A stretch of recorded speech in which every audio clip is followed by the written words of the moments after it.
시간 내주셔서 대단히 감사합니다. 감사합니다. 본격 선거진이 시작됩니다. 네. 현재 선거 준비는 어떻게 잘 진행되고 있습니까? 금년 선거는 세월호의 그 참사 때문에 조용하면서도 내실 있게 해야 된다는 그런 원칙 속에서 저희가 차근차근 조용하게 이렇게 준비를 해 나가고 있습니다.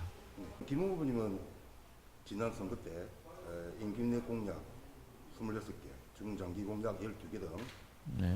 모두 38개 공약을 내세웠습니다. 네.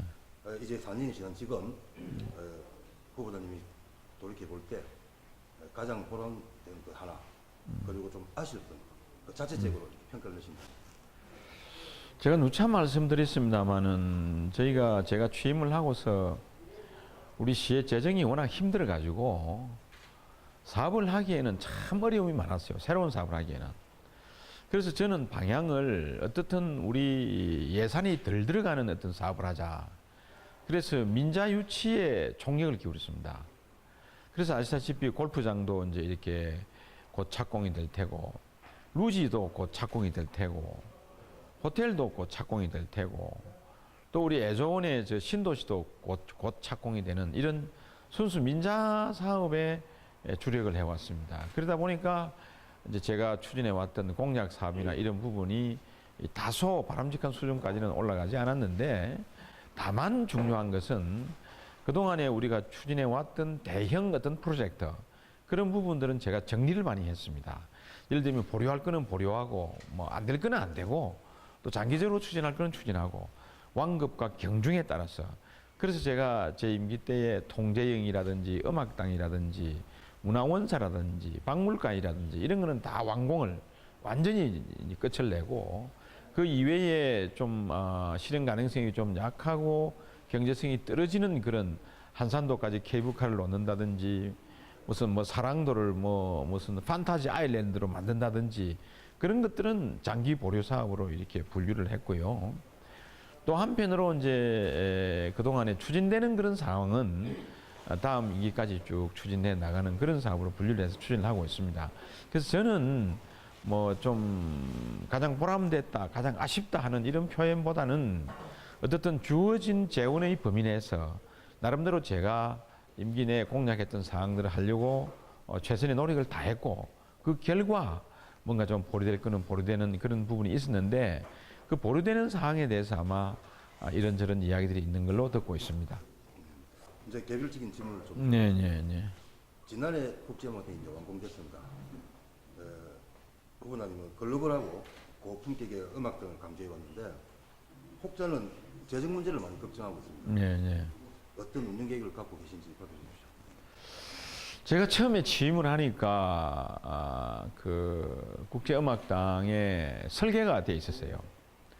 그래서 그 설계를 보니까 이게 정말 그 운영비나 수익이나 이런 면에서 어려움이 많을 것 같아가지고 제가 한 2달 정도 그 공사를 중단시켜 놓고 설계를 전면적으로 바꿨습니다. 어떻게 바꿨느냐? 지금 리사이틀 홀이라는 작은 홀, 한 300석 들어가는 작은 홀은 수익 사업 쪽으로 바꿨습니다. 그래 그 이름을 블랙홀이라 그래가지고 각종 다종다양한 행사를 할 수 있는 홀, 블랙홀로 만들어가지고 어떻든 많은 사람들이 각종 다양한 목적으로 사용할 수 있는 그런 홀로 변경을 했고요. 또 한편으로 거기다가 맛있는 레스토랑을 이렇게 넣어가지고 좀 이렇게 수익 사업이 될 수 있는 쪽으로 저희가 설계 변경을 했습니다. 그러고 난 뒤에 이거를 그야말로 국제적인 안목을 가진 그런 분을 모셔야 되겠다 해가지고 외국인 CEO를 저희가 국제 공모를 통해서 이렇게 이제 한 분을 저희가 선정을 해서 지금 하고 있습니다. 그래 이제 작년에 우리가 저거를 완공을 하고 난 뒤에 금년 3월에 이제 국제음악제를 열므로써 오프닝을 공식적으로 했는데, 연간 운영비가 한 42억 정도 이렇게 들어요. 그걸 어떻게 운영할 것이냐 하는 이런 관점에서 보면은 현재 시민문화회관이 운영되는 것이 연간 한 13억 정도 들어갑니다. 그런데 우리가 사람이나 인력이나 운영 시스템을 지금 시민문화회관하고 도천 테마파크하고 어린이 합창단하고 또 우리 시립합창단하고 또 이 지금 현재 국제음악당을 한꺼번에 통합 운영해 버리니까 실질적으로 인원 증가가 얼마 안 됩니다. 또 현재 지금 들어가는 돈이 도천 테마파크, 시민문화회관 뭐 이런 부분들이 합해 가지고 1년에 운영비가 한 30억쯤 들어가요. 그런데 이거를 전부 통합을 시킨 상태에서의 운영비가 42억 들어갑니다. 그렇다면 추가적으로 들어가는 것은 한 12억 정도밖에 더 안 들어간다. 그럼 이 12억을 어떻게 뽑아낼 것이냐 해가지고 저희가 레스토랑 운영이라든지 수익 사업이라든지 이거를 국제음악당 자체를 관광 시설화하는 쪽으로 해가 운영할 겁니다. 예를 들면은 케이블카를 타기 위해서 대기하고 있던 사람들을 샤틀버스를 넣어가지고 국제음악당으로 와서 차를 한잔 마시게 하는 이런 한두 시간의 숏 코스를 이렇게 만들어 나가면은 연간 한 10억 정도는 우리가 충분히 이렇게 보존해 나갈 수 있겠다.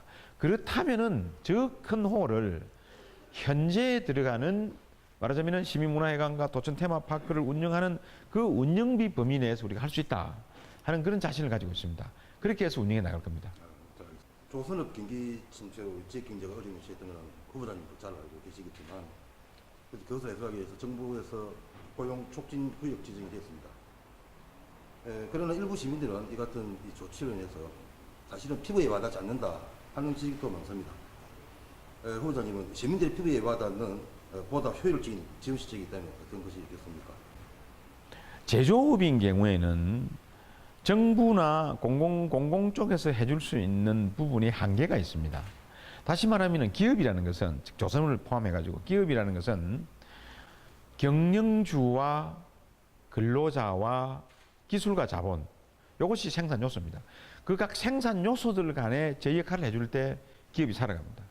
한편으로 외부 여건으로 여러 가지 그 어떤 환경이나 경기나 세계적인 경기나 금융 여건이나 이런 것도 계속 맞아줘야 됩니다.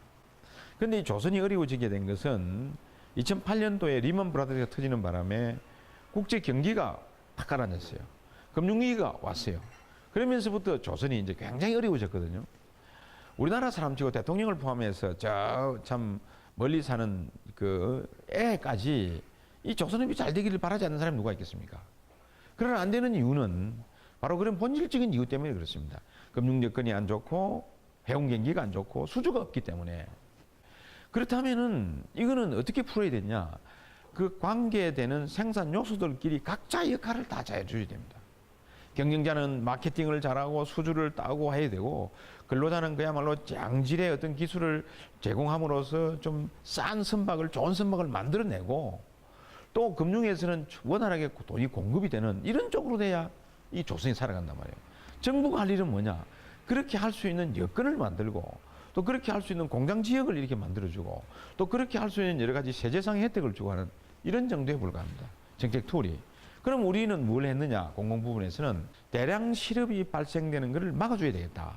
그래서 고용 촉진 특별구역으로 지정을 해가지고 거기에서 사람을 해고를 안 시키고 붙들고 있으면은 그 사람들의 임금의 50%를 예산으로 지원해 준다는 게 바로 이 제도입니다. 금융이 좋아지기를 바라보는 그런 입장밖에 안 됩니다. 그러나 다행히도 작년부터 그러한 여건이 좋아지고 있습니다.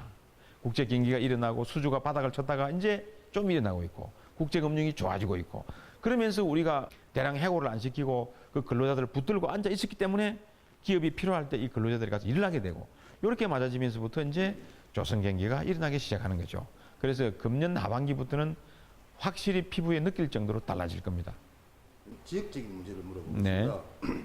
욕지도와 사랑도 같은 경우는 특화사업이 진행되고 있는 데 비해서 한산도는 상대적으로 소외감을 느끼는 주민들이 많다고 합니다. 네. 과거 한산대교나 뭐 해상 케이블카 같은 게 추진되고 왔지만은 이제 모두 보여드린 게 사실입니다. 혹시 한산도 발전을 위한 뭐 특별한 시책 같은 게 구상하고 계십니까? 저도 무척 고민했습니다. 적절한 지적이라고 생각합니다.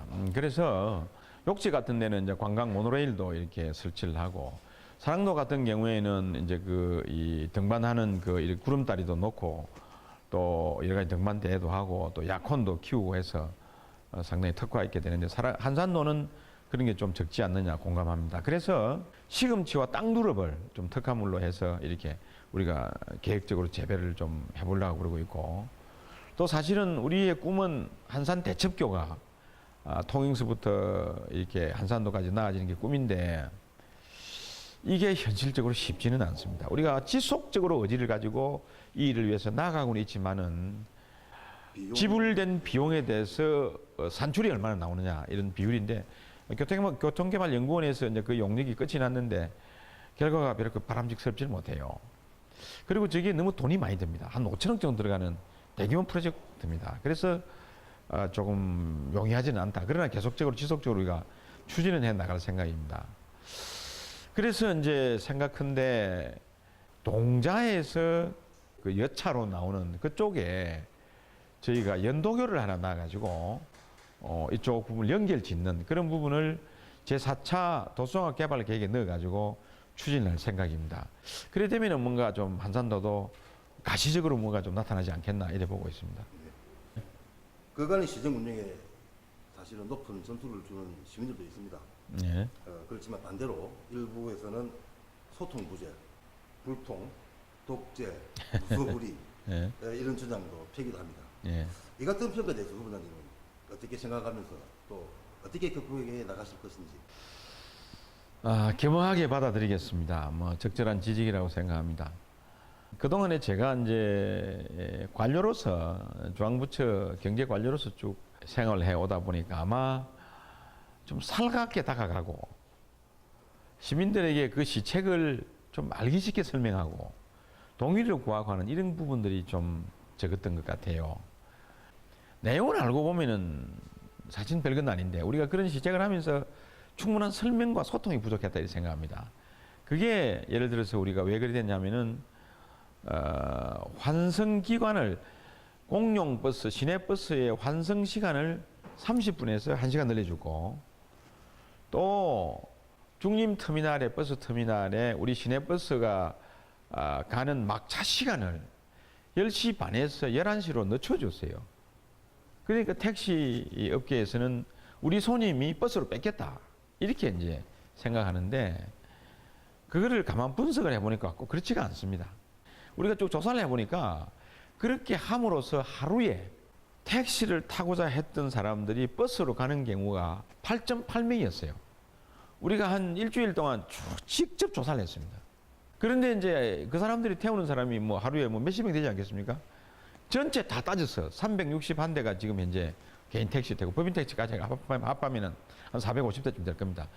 그 승객 전체의 8명 정도가 결국 버스로 갔다 이런 이야기예요. 아주 미미하지 않겠습니까? 그럼 시민 입장에서는 그 엄청 고마운 거예요. 이제 그게 이렇게 이제 자꾸만 이렇게 회자되면서 여론이 안 좋다고 그러는데 저희들이 이게 참 소통 부재입니다.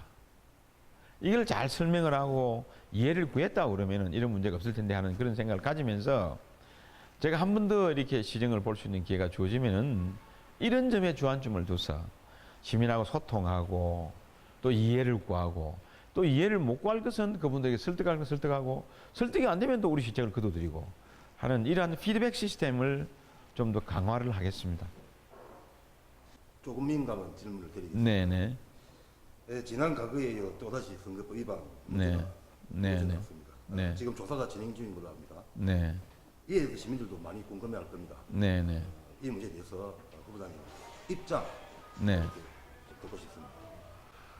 지난번 제가 2002년도 참 시장이 당선돼 가지고 선거법 위반으로 1년 3개월쯤 하다가 7년이라는 세월을 그 좋은 나이에 제가 선거법으로 묶여 가지고 나오지도 못하는 그런 아픔과 고통과 인고의 세월이 있었습니다. 그래서 제가 뼈저리게 뼛속 깊이 느껴지는 것은 나는 선거에 임하면서는 절대 선거법을 위반하지 않겠다 하는 게 제가 뼛속 깊이 새겨진 저 나름대로 좌우명입니다.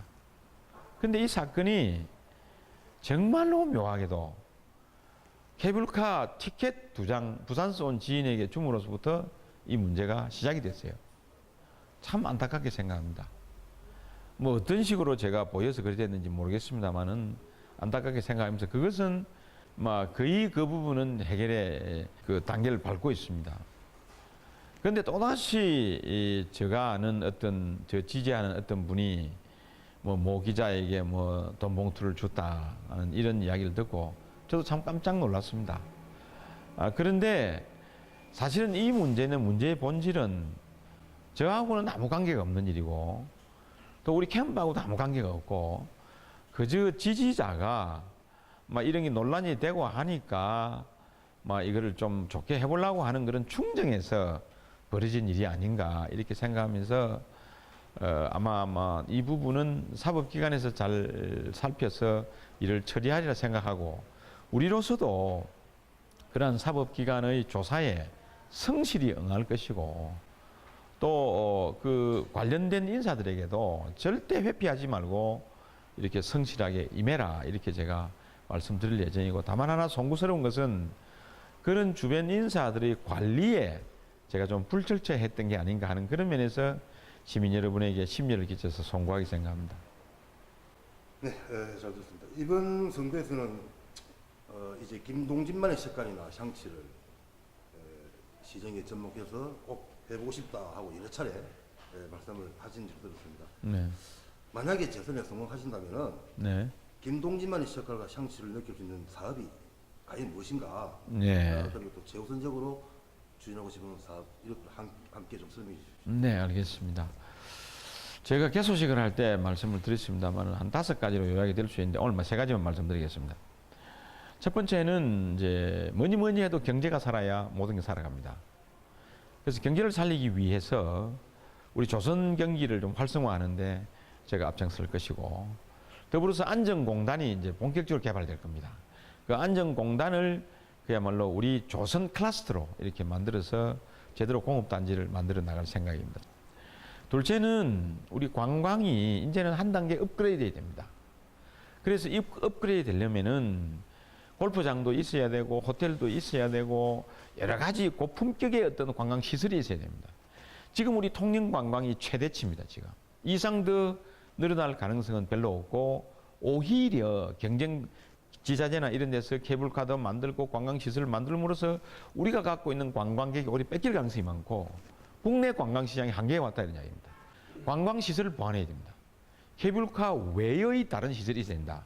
그래서 루지도 저희가 금년 하반기에 착공돼가 내년에 이제 완공이 될 겁니다. 또 한편으로 우리 관광 시장도 이제는 국내 시장에서부터 중국으로 이렇게 가줘야 됩니다. 중국 관광객을 우리가 집중적으로 끌어들일 생각입니다. 그런 관점에서 우리가 호텔이 있어야 됩니다. 호텔도 금년 하반기에 착공이 돼가지고 내년에 후내년에 완공이 되고 또 그러기 위해서는 골프장도 있어야 됩니다. 골프장도 금년 하반기에 착공이 돼서 내년에 완공이 됩니다. 이렇게 되면은 통영 관광이 좀 더 품격 있고 한 단계 높은 그런 관광으로 가야 되지 않겠느냐. 세 번째 우리 수산업이 중요한데 수산도 이제는 국내 시장에 머물 것이 아니고 정말 중국 대륙으로 미국 대륙으로 감으로써 통영의 수산물이 세계인의 입맛에 세계인의 식탁에 올라가는 그런 모양새로 갔을 때 수요가 늘어나면서부터 우리 수산업도 한 단계 더 발전할 수 있지 않겠느냐. 그런 게 저의 향치고 저의 제가 바라는 모습입니다. 사실 바쁘신 가운데 이렇게 장시간 이렇게 인터뷰 응해주셔서 감사합니다. 네. 끝으로 마저 하지 못했던 이렇게 또 시민들에게 꼭 하고 싶은 그런 말씀이 있다면 해주시고 인터뷰를 마치겠습니다. 네, 감사합니다. 그 이번 6.4 지방선거가 상당히 중요한데 왜 중요하냐? 이게 이제 통영이 그야말로 일을 좀 할 수 있는 기반을 만들었습니다. 재정도 건전화시켰고 여러 가지 그동안에 진행되어 왔던 그런 국책 사업들도 다 정리정돈이 됐고 이제는 통영이 뭔가 새 출발할 수 있는 그런 그 시점에 와 있지 않느냐. 그런 관점에서 6.4 지방선거가 상당히 중요하다. 그래서 시민 여러분들께서 누가 과연 검증된 그런 시장으로서의 자질을 갖고 있는 사람이냐. 누가 과연 이 시점에서 우리가 뽑은 박근혜 대통령과 그 어떤 국정 철학을 같이 공유하면서 또 우리가 뽑은 이군현 국회의원과 집권 여당의 이군현 국회의원과 같이 오손도손 우리 통영 발전을 위해서 의논할 수 있고 또 그 발전 그림을 그릴 수 있고 그걸 실행할 수 있느냐 하는 그런 것을 선택할 수 있는 시점에 와 있습니다. 그런 관점에서 시민 여러분 이번 선거에 여러분의 현명하고도 여러분의 아주 합리적인 그런 판단을 기대하겠습니다. 감사하고 고맙습니다. 네.